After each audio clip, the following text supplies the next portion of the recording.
began with a notice taped to the door, bold red letters demanding compliance with a rule that seemed to appear out of nowhere. At first it felt like nothing more than an annoyance, a simple misunderstanding that would disappear in a week. But it didn't. The warnings multiplied, the language sharpened, and soon what had once felt like a safe and peaceful neighborhood transformed into hostile territory. Fines stacked higher, threats grew louder, and the very sense of home began to slip away.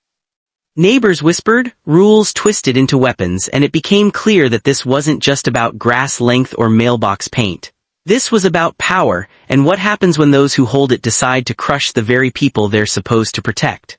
How far would an HOA go to break one homeowner, and what would it take to finally stop them? For years, life in the neighborhood had seemed picture perfect. The streets were lined with trees that bloomed in the spring. Every lawn looked as though it belonged on the cover of a glossy magazine, and the houses all matched in neat, quiet uniformity. To an outsider, it was the kind of place where nothing could possibly go wrong. Families walked their dogs in the evenings, children rode bikes in cul-de-sacs, and every morning neighbors exchanged polite waves as if it were part of the unspoken code of the community. For the homeowner at the heart of this story, that neighborhood had been more than just an address. It was the reward for years of hard work, a place of comfort and pride. Their yard was modest but well cared for. The garden bloomed with flowers they had planted by hand. The porch had a pair of chairs perfect for quiet mornings with coffee. Life was steady, peaceful, and worth protecting. But beneath that polished surface there were cracks. Rules that no one fully understood, whispers of neighbors suddenly targeted by the board, and a lingering sense that the harmony came with strings attached. For a long time the homeowner dismissed it as gossip, the kind of idle chatter that fills suburban life. Yet deep down a question lingered: what would happen if the rules ever turned on them? That answer was about to come, and it would change everything. The first notice came suddenly, a violation for improper yard maintenance. The homeowner stared at the paper in disbelief. The grass was cut, the flowers healthy, the hedges neat. It had to be a mistake, but within days another appeared. This one accused them of having the wrong shade of mailbox paint, even though it had stood unchanged for years without issue. The tone grew harsher with each letter. Failure to comply may result in fines. Continued violations may lead to legal action. The words weren't warnings anymore, they were threats. At first, the homeowner tried to reason. They wrote polite emails asking for clarification. They attended a board meeting, hoping to resolve the matter calmly. But every question was met with dismissive answers, vague references to rules no one could produce, and the same cold phrase repeated again and again: rules are rules. Then the fines began, $50 at first, manageable though unfair. But soon the fines snowballed, hundreds then thousands. Each envelope in the mailbox felt like a weapon, and it didn't stop there. Cars began creeping past the house late at night, cameras flashing in the dark. Neighbors who once waved now looked away, or worse, whispered as they passed. The harassment escalated, a warning about a decorative garden stone, a demand to remove patio furniture that had been there for years, a violation for the exact height of the grass measured down to the inch. It was relentless. One afternoon, the homeowner caught a man crouched across the street, snapping photos of the house. When confronted, the man smirked and muttered, "HOA business." That night, the homeowner lay awake, every sound outside a reminder that they were being watched. The absurdity peaked with a violation notice claiming their car was illegally parked in their own driveway. The fine was steep, the threat clear: comply or face legal consequences.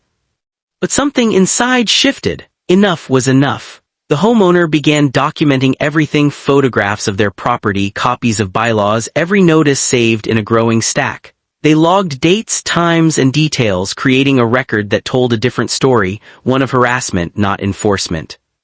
And as they compared notes with neighbors, a pattern emerged. Others had faced similar treatment: a family fined for leaving a child's bike outside, an elderly couple ordered to remove a birdbath, even a veteran harassed for flying the flag on his own lawn. The HOA's actions weren't about order, they were about control. The homeowner realized they weren't alone, and if the HOA wanted a fight, they weren't going to back down. But then came the most outrageous demand yet. The board declared its intention to inspect the property directly, citing ongoing violations. It wasn't just fines anymore. They were threatening to step foot on private property, to claim authority inside the very boundaries of home. That was the final straw. The line had been crossed. The battle was about to explode. The board meeting that followed wasn't just another gathering, it was a showdown. The room was crowded, not only with board members but with dozens of neighbors drawn by months of frustration and curiosity. Whispers had spread about the unfair fines, the harassment, the secretive ways the board operated. Now everyone wanted to see if someone would finally stand up. The homeowner entered with a folder so thick it barely held together. Every letter, every photograph, every bylaw carefully marked. The HOA president, smug as ever, called the meeting to order. But this time the homeowner didn't sit quietly. They stepped forward, placed the folder on the table, and began to speak. One by one, the violations were dismantled. Photos proved the lawn was within regulation. Receipts confirmed the mailbox had been approved years earlier. Copies of the bylaws revealed no mention of driveway parking restrictions. Each piece of evidence chipped away at the board's authority. The room murmured louder with each revelation. Board members shifted in their seats, their confidence cracking. The president tried to interrupt, pounding a gavel, but the homeowner's steady voice carried above it all. Then came the bombshell. A highlighted clause in the HOA's own charter: selective enforcement was prohibited and financial dealings had to be transparent. The board hadn't just overreached, they had violated their own governing documents. Silence fell. For the first time the board looked cornered. And then from the back of the room another voice spoke up. They did the same thing to me. Heads turned. Another neighbor stood, then another, each sharing stories of fines, threats, and intimidation. What had once been whispers now spilled into the open. The president's gavel was useless against the tide of outrage. The room had turned. The homeowner's final words were calm but sharper than any threat. If you set foot on my property, I will see you in court, and I will not be standing alone. The crowd erupted, applause, shouts, anger, but one thing was clear. The power dynamic had shifted. The HOA's reign of intimidation was cracked, and everyone in that room had seen it. But this wasn't over. The board would fight back, and the real test, the fight for lasting change, was just beginning. The very next day the HOA struck back with its sharpest weapon, a notice threatening to place a lien on the property. But this time the homeowner was ready, and they weren't alone. Neighbors rallied, some offering documents of their own, others lending support. The movement had grown beyond one house. With an attorney on their side, armed with a mountain of evidence, the homeowner fought back. The case wasn't about a mailbox or a driveway anymore. It was about harassment, selective enforcement, and abuse of power. Suddenly the board's arrogance cracked. Meetings drew larger crowds. Questions about finances spilled into the open.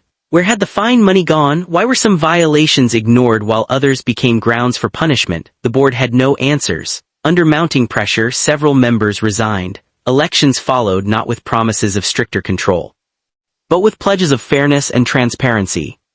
The lien threat was quietly withdrawn, the fines erased. The homeowner stood on their porch one evening, breathing the first true sigh of relief in months. Kids played in the street again, neighbors waved. The house, once a battlefield, felt like home. But scars remained. Trust wasn't rebuilt overnight. Documents and memories of sleepless nights still lingered. Yet the ordeal had proven something far greater, that authority can be challenged, that silence isn't the only option, and that courage, even from one person, can spark change for many.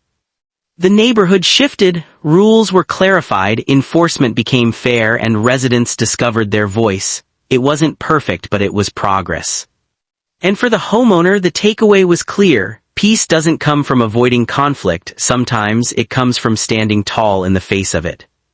Because this story was never truly about grass height or mailbox paint or parking spaces, it was about dignity, about the right to call a place your home without fear. So if you ever find yourself in the shadow of an HOA's power or under the thumb of a neighbor drunk on authority, remember this story. Remember how one voice became many. And ask yourself, if it were your home, your peace, your dignity on the line, would you fight back too?